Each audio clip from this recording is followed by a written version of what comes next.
What I have here is a battery pack for an e-bike. My next step is I need to make a casing out of the for this battery pack. Okay, so I'm planning to use either aluminum sheet or GI sheet. So my idea is to bend it and to shape it like a casing, like a box. I don't have a sheet bender. You could always argue that I could just use an edge like this and bend sheets like this, clamping it down like that. So I did this a while ago, clamping it with this really chunky bar and then bend it by hand. But I'm not very satisfied with the result. It's not very even. So it's like it has some kind of a ripple. Maybe that's because of the hammering. And then I'm not sure if I could make it consistent. So I'm planning to make a sheet bender using materials that I already have. And then I'll use that sheet bender to bend the piece of GI sheet so that I can make a nice casing for the battery pack. First, you always have to come up with different concepts. So what I do, limit myself to certain things. For instance, we can limit ourselves to only using, let's say, angle bars. You can buy it in almost all hardware and it's relatively straight. So given that we will be using angle bars only, then our concept will be limited to this type of material. Another constraint is fabrication.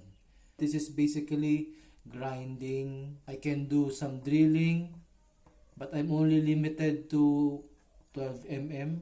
There's no easy way on how to do conceptualization, but in my particular case, I simply just sit down, drink coffee, and think about it. So my idea is to get a piece of angle bar. This will be the stationary element. So if we're gonna put the sheet metal here, it will be clamped with another piece of angle bar. It will be bended at this area here. So if this is the original position, after bending, it will be somehow become like this. So that means there should be some kind of device that is pivoting on this pivot point. So it's probably just going to be another piece of angle bar positioned like that. Most likely it's gonna look like this. So this will be our stationary piece.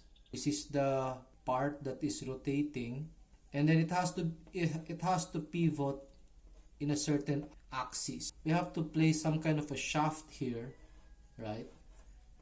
Attached to this rotating piece. So lagyan natin siya ng konting shade so that we know that it is the rotating piece.